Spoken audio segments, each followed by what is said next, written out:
Miguel Calete quería que la capital fuera en Real del Castillo. Algunas atribuciones que no le correspondían a un Congreso Constituyente. Utilizó sus influencias para quitarnos un terreno, un cacho de terreno que ahora es San Luis Río Colorado. Que le cambiaran el nombre al estado. Unos propusieron que se llamara, bueno, los constituyentes en el Senado se mencionó en una sesión que se le pusiera el nombre de Zaragoza. Dice las malas lenguas que era porque había un diputado que no sabía. Que de ahí uno de ellos que no sabía leer y escribir. Siempre estaba pidiendo permiso porque estaba enfermo. Y que estaba enfermo y no asistía a las sesiones, etcétera, que fue el primer mexicalense médico. Ellos te dicen, la primera vez que las mujeres votaron fue en las elecciones de 1955. No, votamos en 1950, las baja californianas, Alejandro Lamadrid. Él decía que el poder judicial debía elegirse igual que el poder legislativo y el poder ejecutivo.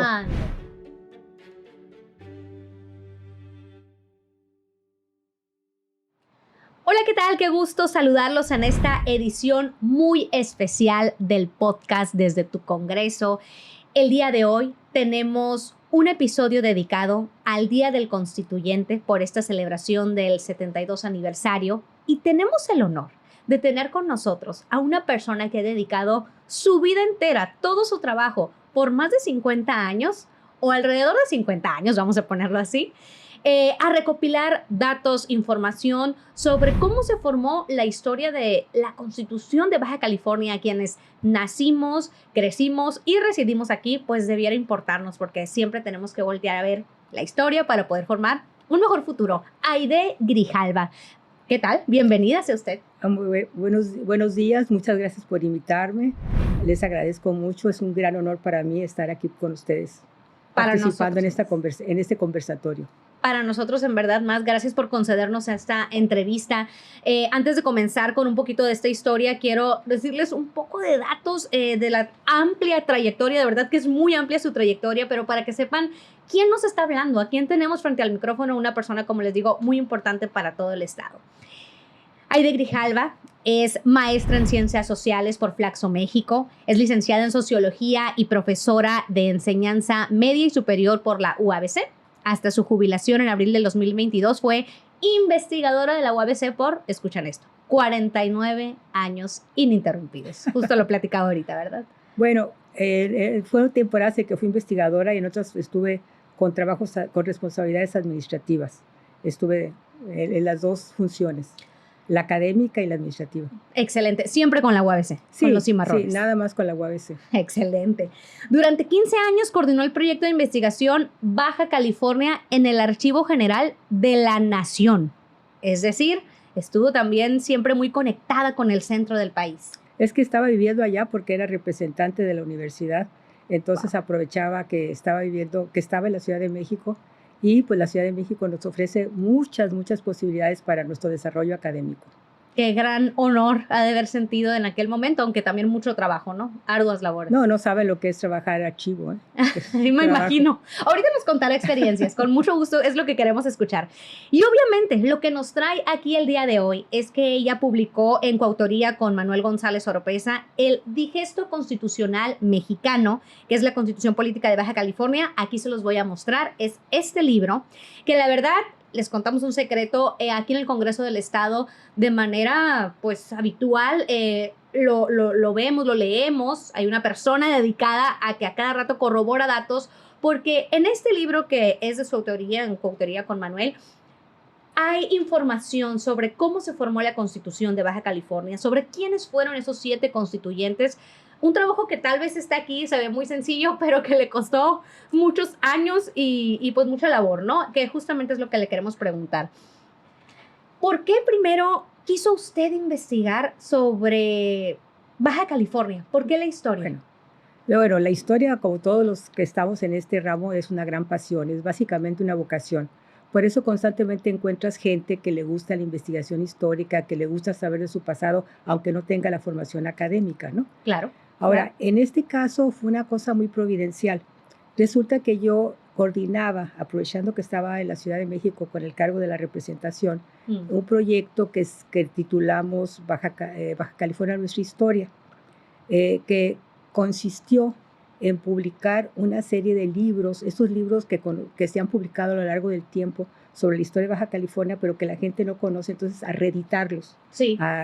Algunos, por ejemplo, eran libros que estaban escritos en otros idiomas, en inglés, en francés, y entonces los traducíamos y los traíamos a la etapa contemporánea. Y dentro de todo eso, como yo estaba coordinando esa colección Baja California en su historia, resulta que Manuel González Oropeza, a quien tenía una relación muy cercana con el rector de la universidad en ese momento, que era Luis Javier Garavito, incluso había sido el maestro de Luis Javier Garavito porque antes de ser rector estudió una maestría.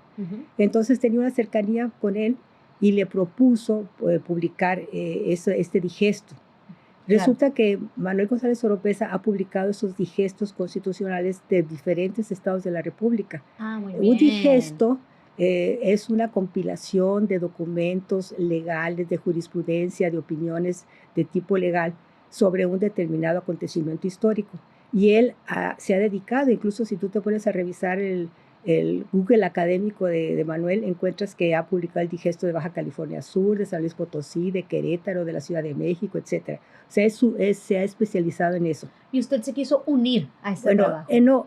Convenció al licenciado Garavito de que era muy importante publicar eso para Baja California. Claro. Entonces, como yo estaba a cargo de la parte de haciendo esos libros de historia, de publicación de historia, Luis Javier Garavito me pidió que lo incluyera en la colección porque nosotros presentamos un proyecto que tengo que comentar. Recibimos el apoyo de Cedillo cuando era secretario de Educación Pública para ese proyecto, para esas publicaciones.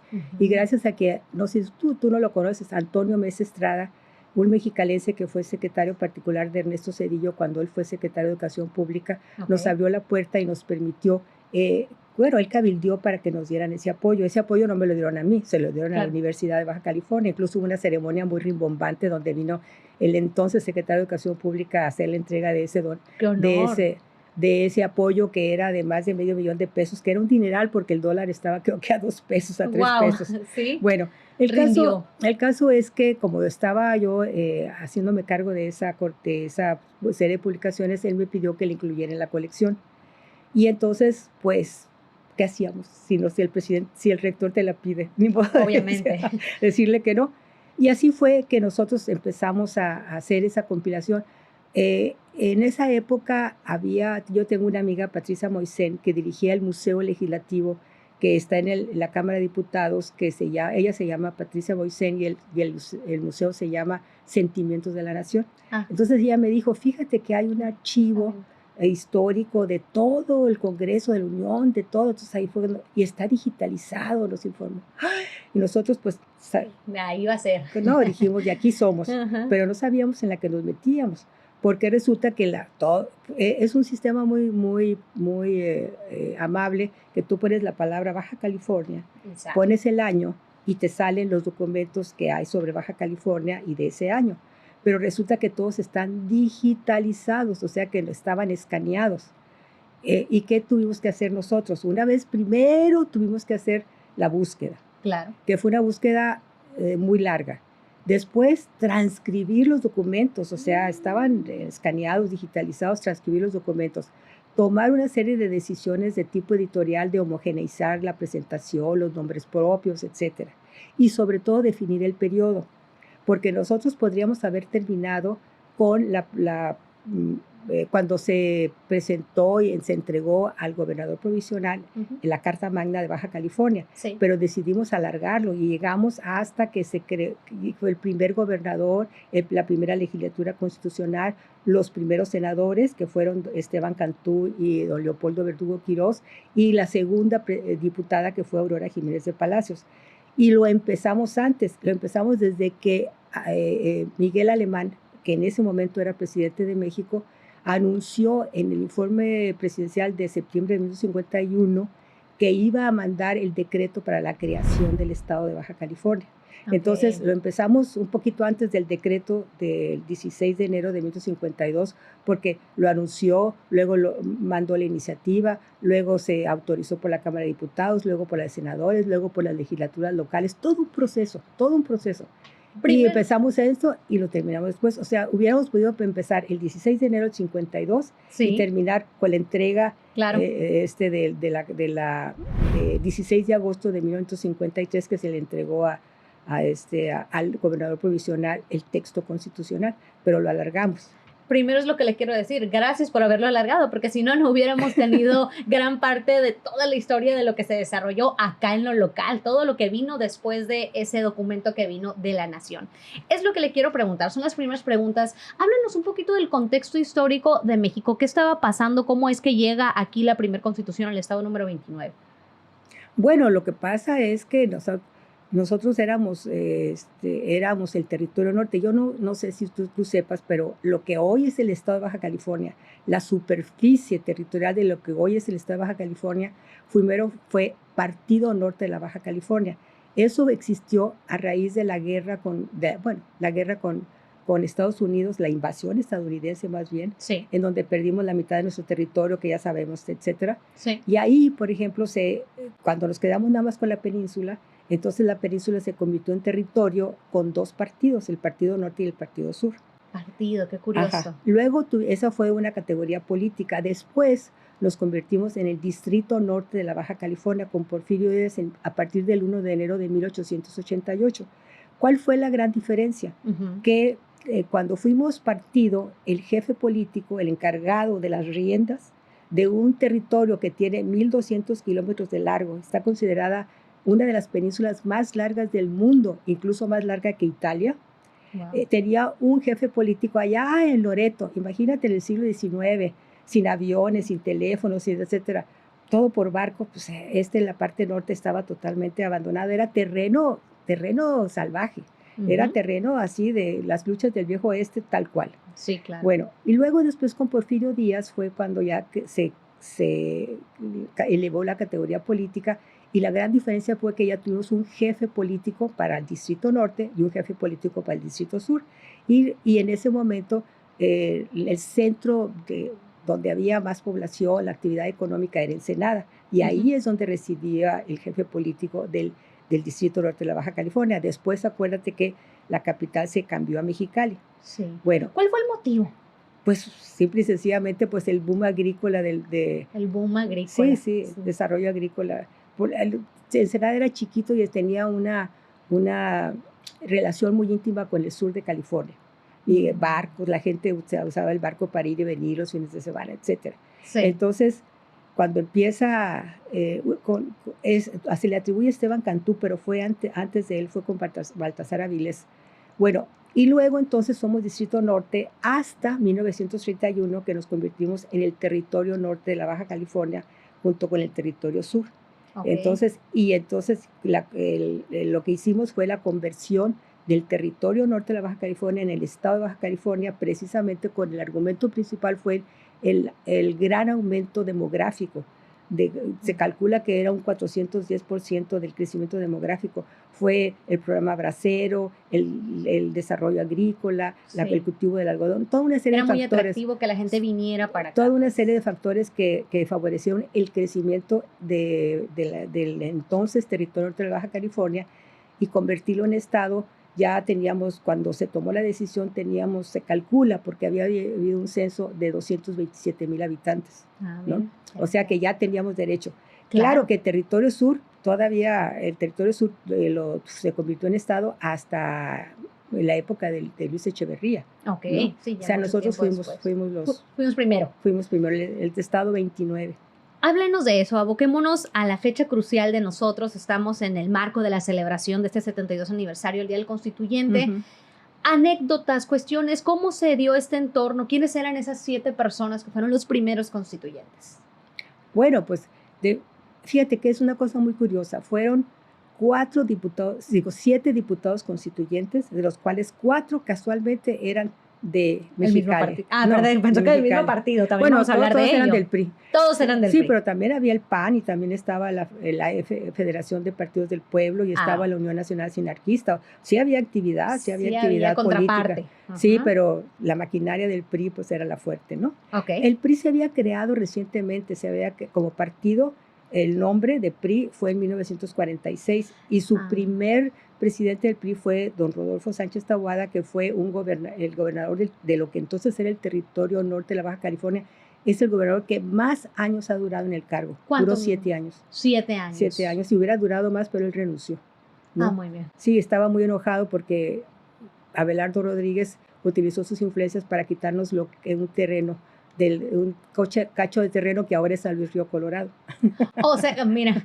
Hubo una desviación del cauce del Río Colorado y Abelardo... Y por un enojo renuncia. No, pues ya él decía, es que yo no puedo ser gobernador de un lugar que me han dado con una cierta superficie y regresarlo con una superficie menor. Fue un acto así de valentía, de dignidad, etc. Wow, increíble. Sí. Ok, retomemos entonces la historia. Me decía que 4 de los 7 constituyentes... de los 7, 4 eran de Mexicali, fíjate.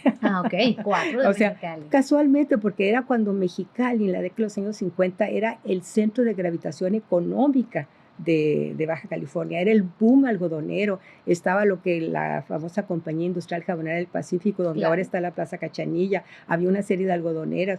Llegamos a competir con la comarca lagunera en cuanto al cultivo del algodón, etcétera.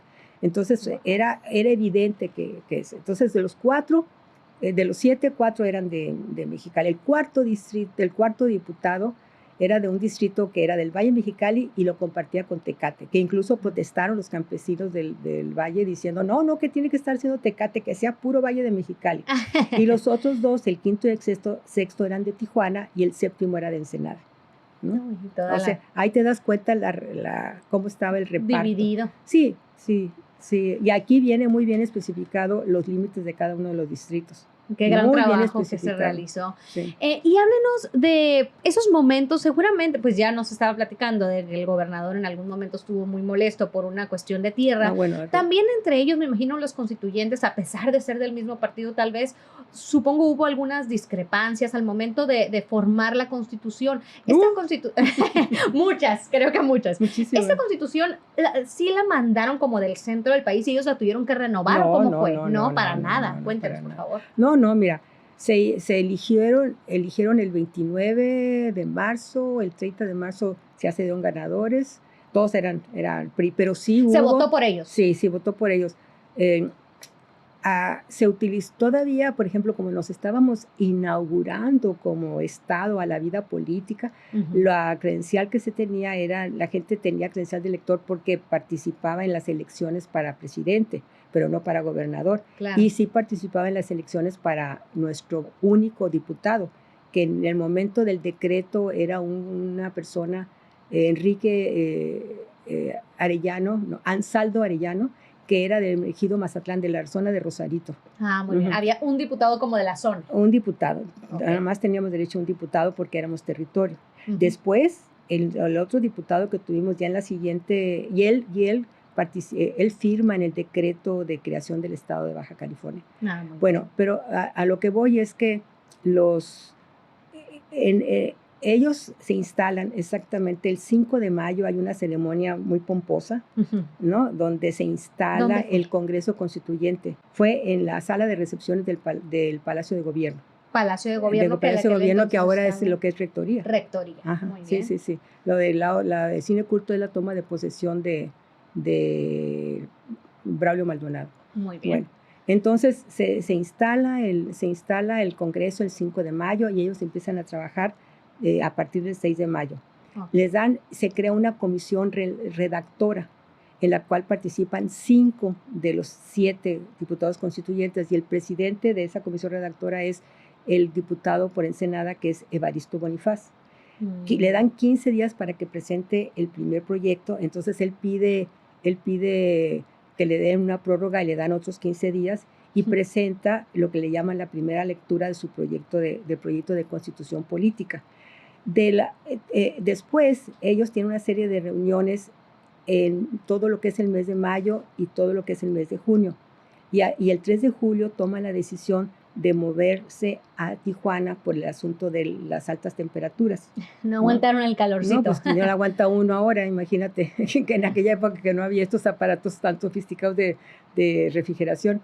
Claro. Entonces, a partir del 9 de julio, tienen las sesiones En Ensenada fue. No, en Tijuana. En Tijuana. En Tijuana. Es más, la comisión redactora, que los 5 miembros, ellos sí tenían las reuniones en Ensenada, pero de esa, fíjate, desafortunadamente, si se levantaron actas de esas sesiones, no tenemos, no encontramos información. Okay. Pero no encontramos documentación, tal vez la haya, o tal vez no se levantaron. No se levantaron actas de esas sesiones, pero sí trabajaron arduamente y para presentar el primer proyecto de constitución política.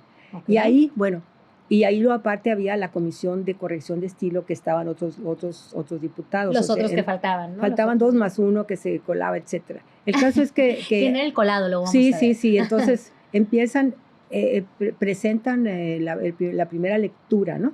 Y entonces empiezan las observaciones, empiezan las correcciones, supongo. No, y pues no, yo no estoy de acuerdo con esto, yo no estoy de acuerdo con aquello. Y luego resulta que se da un fenómeno muy curioso, que empiezan los diferentes diputados, Miguel Calete, Francisco Dueñas, a presentar, el mismo Bonifaz, a presentar sus propios proyectos de constitución. ¿A cada quien? No, pero además aparte, considerando algunas atribuciones que no le correspondían a un Congreso Constituyente, metiéndose más en la forma de gobierno, en apoyo a la clase obrera, en quién iba a expedir los títulos de profesional, o sea, una serie de atribuciones que no correspondían a un Congreso Constituyente, ¿no? ¿En pro de mejorar la calidad del pueblo? En pro de mejorar, y además mucha gente les empieza a mandar cartas pidiéndole, oiga, le encargo resuelve el problema del agua en la colonia industrial, oiga, le encargo el problema es que comenzaron a ser una autoridad muy cercana al pueblo, de repente ya existen nos estamos inaugurando en lo que podríamos decir en la vida política, claro, porque estábamos acostumbrados a que nos mandaran de México a los diferentes gobernadores. Sí, claro. Que se me olvidó comentarte que hasta Esteban Cantú, la autoridad máxima eran los jefes políticos. Esteban Cantú es el primer gobernador, ¿no? Que ya no son jefes políticos. Incluso esa categoría de jefe político que se utilizó mucho en el México del siglo XIX desaparece a partir de la Revolución Mexicana. Ya no hay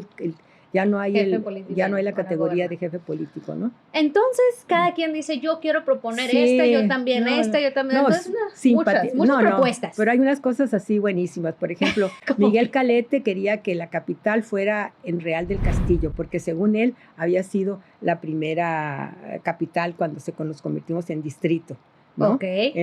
Luego, por ejemplo, Bonifaz pone que Evaristo Bonifaz pone que para ser diputado federal una característica es que requisito es que tenías que saber leer y escribir.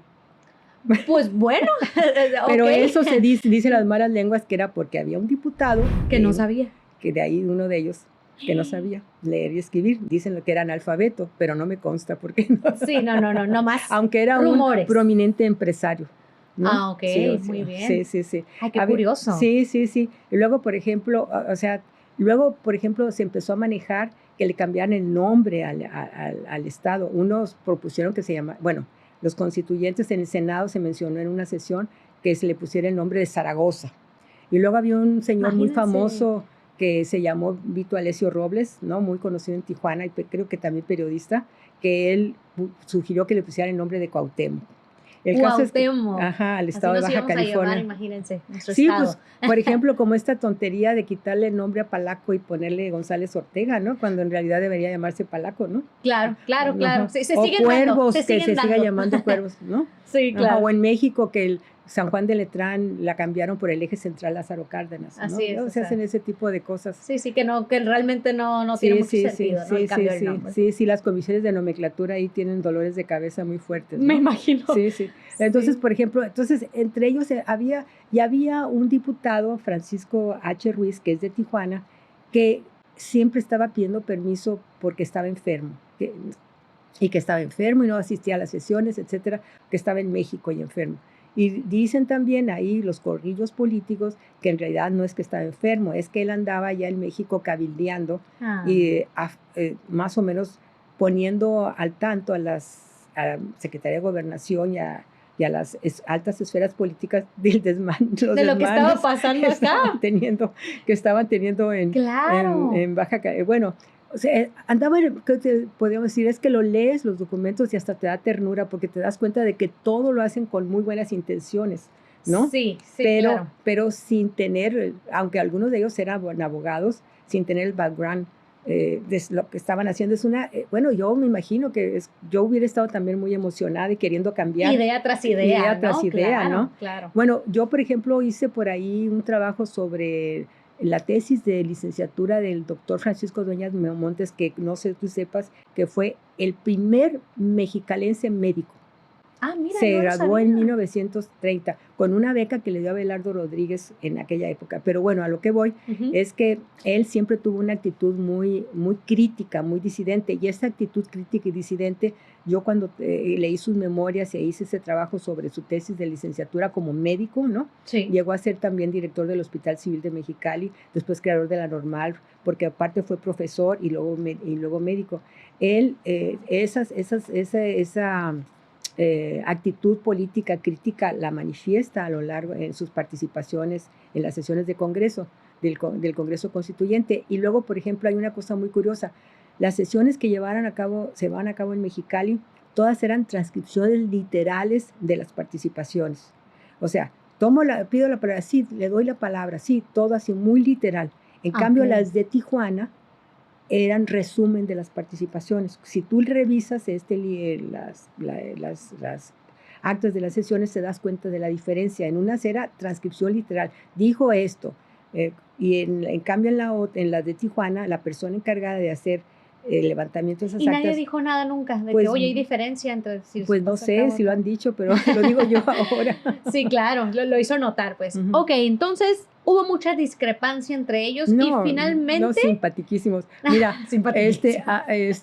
Alejandro, el licenciado, uno de ellos, que era abogado, él decía que, Alejandro Lamadrid, él decía que el Poder Judicial debía elegirse igual que el Poder Legislativo y el Poder Ejecutivo. Ándale, pasaron 70 años para que esto se llevara, desde 70 años para que esto se llevara a cabo, porque ahí en la Constitución aparecía que el gobernador era el que te podía nombrar al procurador, al magistrados, a los jueces, a todos los integrantes del Tribunal Superior. Todo el Poder Judicial estaba en manos del gobernador. Está muy contento donde quiera que esté. Sí, se tardaron algunos añitos, pero finalmente se logró a pesar de las pataletas de mucha gente, ¿no? Pocos años, pocos unos 70 años más o menos. Es que así es la historia, se hace por lenta duración, ¿no? Así todo... No hay que apurarse mucho, ¿no? Las cosas se dan poco a poco. ¿Cómo es que se logra finalmente decir, ya tomamos en cuenta todas las opiniones, esta es la que queda? No se logra nada. No se logra nada. Ellos su última sesión en Tijuana fue creo que el 25 de julio, si la memoria me falla, y el 1 de agosto casualmente se van a la Ciudad de México y regresan con la Constitución. O sea, caray. Es evidente que, pues, podía uno ser mal pensado, pero llegaron con un texto uniforme, pues sí tomaba en cuenta muchas de las cosas que habían hecho, pero sí muy acotado en cuanto a las atribuciones y a lo que debe ser la Carta Magna o la Constitución Política de un Estado. No estamos afirmando nada, pero ¿usted quién cree que pudo haber sido quien les dijo, ¿saben qué? Este es el que va a quedar? Gracias. ¿Quién les ayudó como a afinar todo? Pues yo creo que tuvieron reuniones con la Secretaría de Gobernación, pero el 1 de julio vuelan acompañados del gobernador provisional, que fue Alfonso García González. Alfonso García González fue el último gobernador del entonces territorio norte de la Baja California. Luego se lanzó una convocatoria para nombrar al gobernador provisional que se hiciera cargo del proceso, y se hubo una terna donde estuvo precisamente Evaristo Bonifaz, que después fue diputado constituyente, Wulfrano Ruiz, que es una persona muy conocida en Tijuana, y Alfonso García González, que a él lo nombran, lo ratifican y lo nombran gobernador provisional, encargado de dirigir el proceso, y él es el que entrega el gobierno a Braulio Maldonado cuando a él lo nombran el primer gobernador constitucional del estado de Baja California. ¿Qué es lo que sucede o por qué celebramos hoy en día exactamente el día 17 de agosto? 16 de agosto, el día del constituyente. Ese es el día en que se clausura. Mira, Ellos, las elecciones son el 29 de marzo, el 30 de marzo se dan a conocer los ganadores, pero empiezan a calificar las elecciones. Hay una cosa muy curiosa, los mismos diputados constituyentes se erigen como miembros del colegio electoral que va a calificar las elecciones. Ellos son juez y parte. Ellos mismos se postulan. No, pero eso se hacía en todas partes, o sea, no es que ellos lo hicieron, pero bueno, eso así pasaba estaba. En aquel entonces. Así estábamos con nuestra incipiente democracia, ¿no? Entonces ellos ya dan los resultados finales el 22 de abril. Y del 22 de abril, y luego se van a México el 29 de abril a saludar al presidente y en presentarse. Nosotros somos los diputados, van con el gobernador provisional, ¿no? Con Alfonso García González, que a ese lo tienen que nombrar previamente y él es el que lanza la convocatoria para nombrar los diputados constituyentes. Entonces, y regresan y es cuando toman, que ya se inaugura que el 5 de mayo y empiezan a trabajar el 6 de mayo, ¿no? Entonces, ellos mismos tenían 6 meses ellos calculaban que tenían el límite para el 22 de octubre para entregar el texto constitucional. Y entonces estaban trabajando arduamente. Cuando tú lees las actas, sesiones a las 10 de la noche, con recesos, o sea, sí se comprometieron, hay que reconocerlos. El reconocimiento que se les hace vale la pena. Es en serio. Es en serio y es muy merecido. Lo que pasa es que una cosa es el proyecto que ellos presentaron y otra cosa es el texto que se entregó. Y ahí Francisco H. Ruiz, desde mi perspectiva, juega un papel muy importante porque incluso en una última sesión, penúltima sesión, el 11 de agosto, hace una moción en donde acota muy bien qué es lo que tiene que tener la Carta Magna de los baja californianos, ¿no? Bueno, les dice que no pueden... que no pueden expedir títulos profesionales. O sea, las ponen como estate quieto. No, eso es lo que debe contener, ¿no? Pone un poco de orden más bien. Pone mucho orden. Esto no se puede. Es interesante, ahora que yo estaba revisando, pues ese trabajo lo hicimos, imagínate, en los finales del siglo pasado, del milenio pasado. La pusimos a releer un poquito de su trabajo, ya fue hace bastantes años. Sí. Y todavía hablé con algunos de mis ayudantes y les decía, a ver, refresqueme la memoria, ¿qué hicimos aquí? ¿Ese dato de dónde salió? No, porque trabajamos esto, por ejemplo, y yo me acuerdo que haber venido aquí a hacer todo lo de la investigación iconográfica. Claro. El archivo histórico del gobierno, que en ese momento lo dirigía Isabel Verdugo Fimbres, nos dio la foto de los diputados constituyentes que aparecen. Sí, claro. Y anduve deambulando con esa foto con toda la gente. Ve con Rodolfo Escamilla Soto, que fue el primer presidente municipal y que todavía vivía. Ajá. Ve con don Carlos Rubio Parra, que fue el cuarto presidente municipal y que todavía vivía.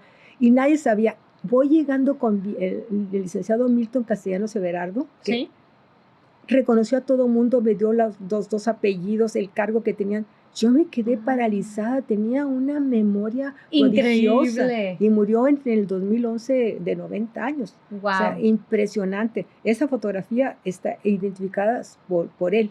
Y desafortunadamente no aparece Daniel Enrique Cota, que fue el que sustituyó a Francisco Ruiz. ¿Quién estaba en México? Que se andaba grillando en México.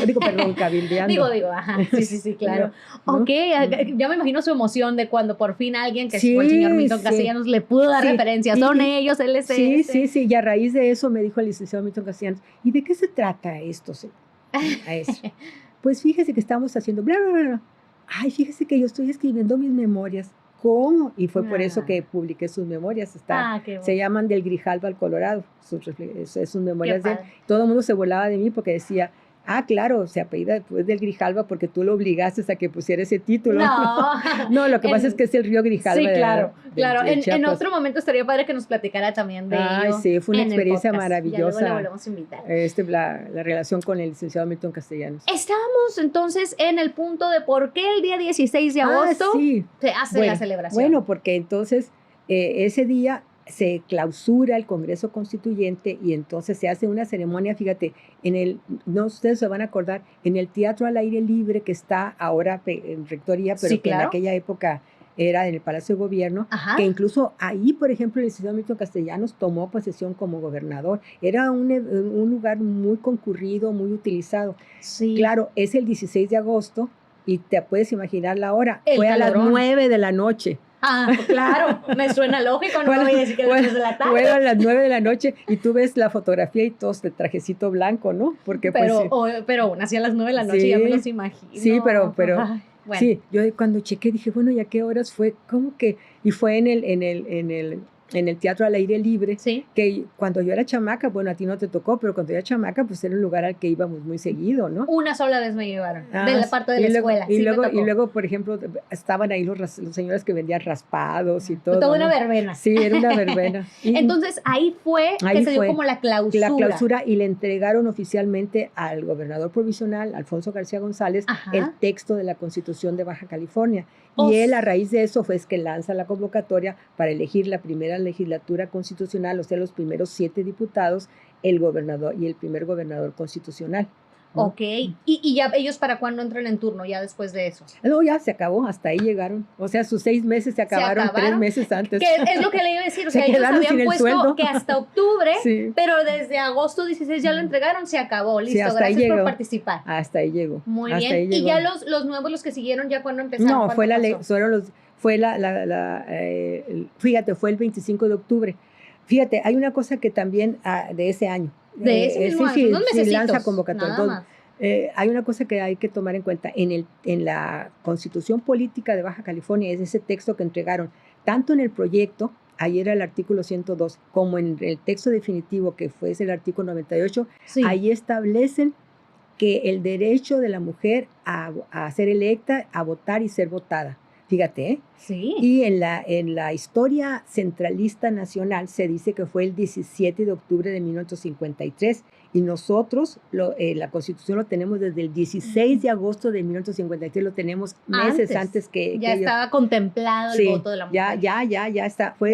Y además ya en las elecciones del 25 de octubre, que fue cuando se lanzó la convocatoria para gobernador y para diputados, ya participaron 3 mujeres como suplentes. Sí. Una de Samuel Ramos, del primer distrito, por el PRI.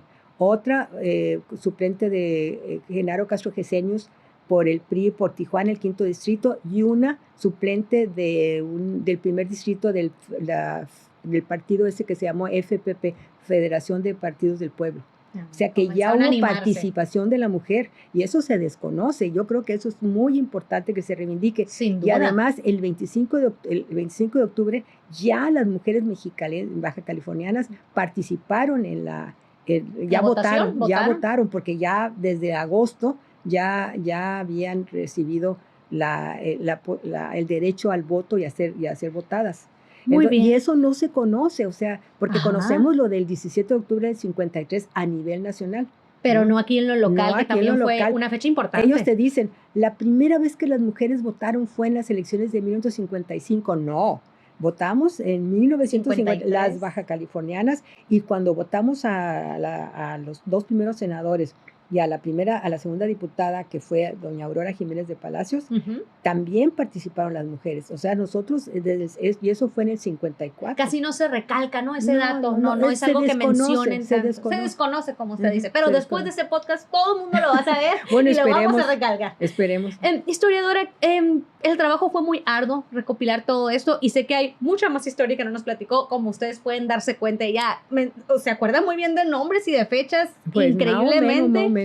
Quisiera saber qué siente usted que fue como el aporte que está dejando. Yo sé que pues el aporte, pues van a decir el libro, ¿no? Aquí está, pero si usted no lo hubiera hecho, la verdad, este libro en conjunto con el señor Manuel, pues ¿quién recopila todo esto? ¿Cuál es su aporte para los fíjate que hay que honor a quien honor merece. No fui yo sola, yo tenía un equipo de ayudantes de investigación que vivían conmigo todas las aventuras y desventuras y desasosiegos, porque tú no sabes, yo algún día digo que pienso escribir un artículo sobre lo que significa trabajar archivos. No saben lo que es. Díganos, platica alguna experiencia. No, por ejemplo, de repente abres una caja y luego salen palomitas, honguitos, etcétera. Son cajas que no se han fumigado. Teníamos que estar siempre trabajando con tapabocas, lavarnos las manos con yodo, utilizar, algunos ayudantes míos se enfermaron de los pulmones. O sea, trabajar en archivo no sabes lo que es. La gente, por eso cuando yo veo esos historiadores, los historiadores que trabajan en el periodo colonial, que tienen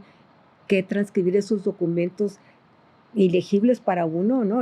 Sí, ya ve las escrituras de antes, ¿no? Y con aquellas fojas así de papel, ni siquiera, digo de tela, ni siquiera de papel. O sea, es un trabajal impresionante. ¿Qué opina por cierto, y es que compete directamente en su área, de que ahora la tecnología ya ha logrado transcribirlo? No sabes lo que teléfono. Es. Yo, así, de veras, ahora nomás sacas fotos y ya lo tienes digitalizado, ¿no? Sí, es una maravilla. Sí. Pero ahí sí nos tocó hacerlo a mano. No, sí. Verdaderamente era un trabajo además muy pesado. El trabajo duramos como 1 año y medio en la compilación.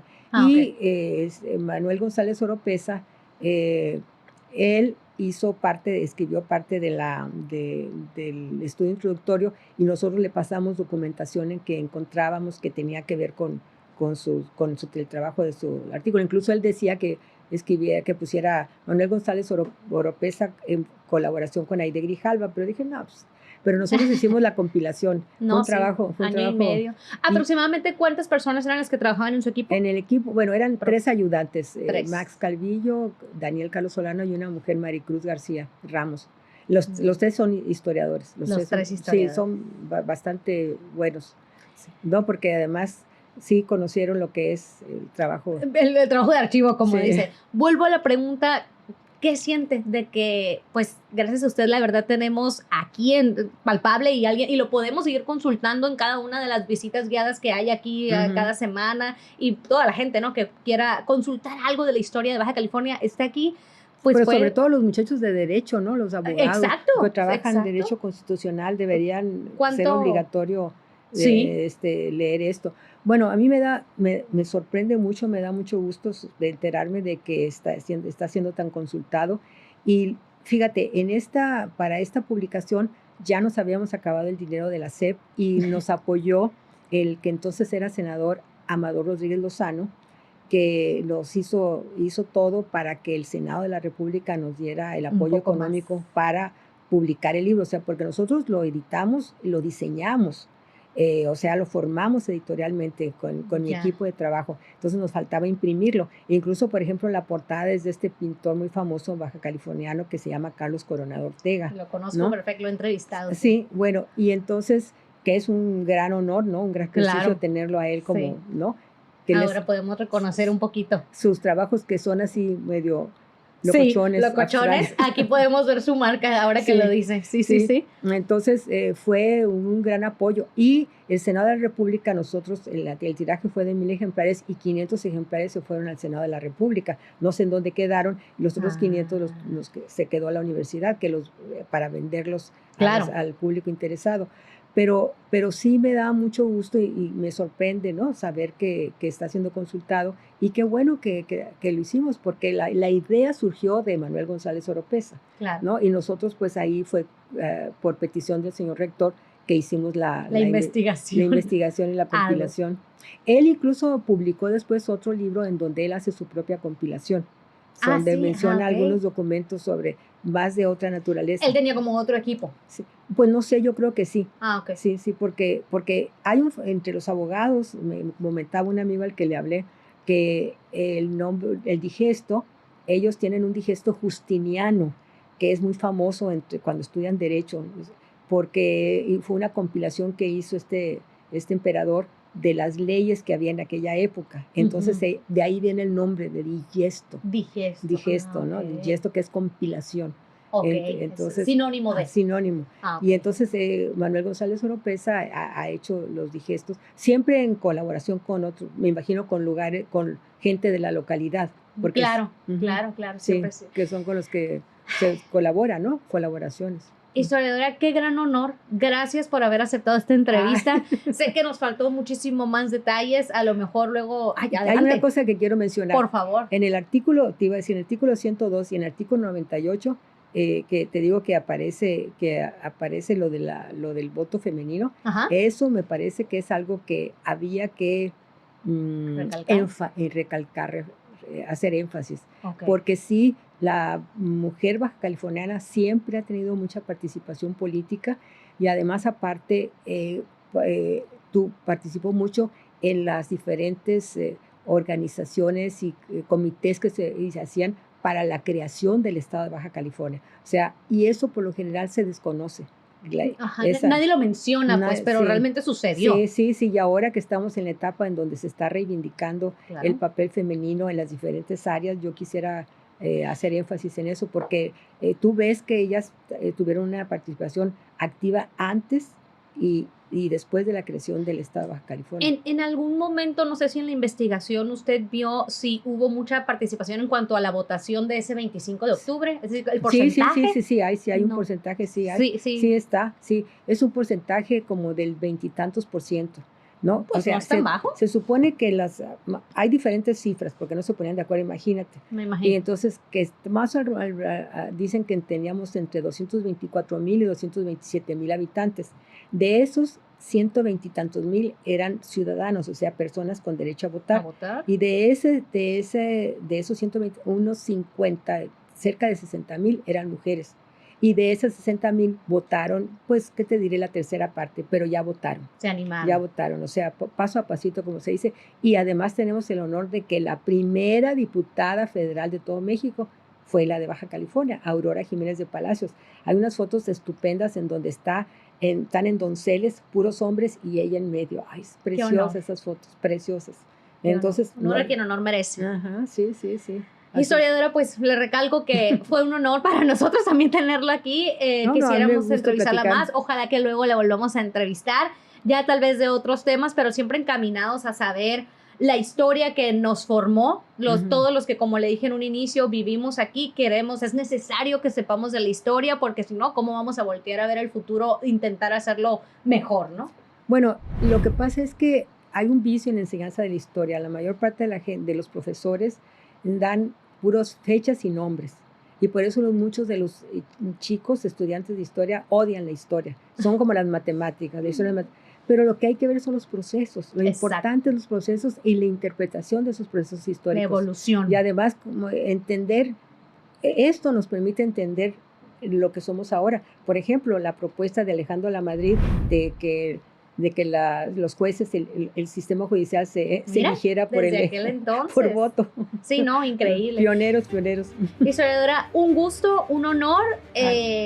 Todo el mundo espero que vaya a ver este podcast y sepa un poquito más, que se vayan sabiendo un poquito más de la historia de Baja California. Para nosotros, para el Congreso, esto también es parte de la historia ya del Congreso, el hecho que la hayamos invitado, y este archivo también. Muchas gracias. Un gusto. Al contrario. Y pronto nos volvemos a ver. Un gusto platicar de estos temas.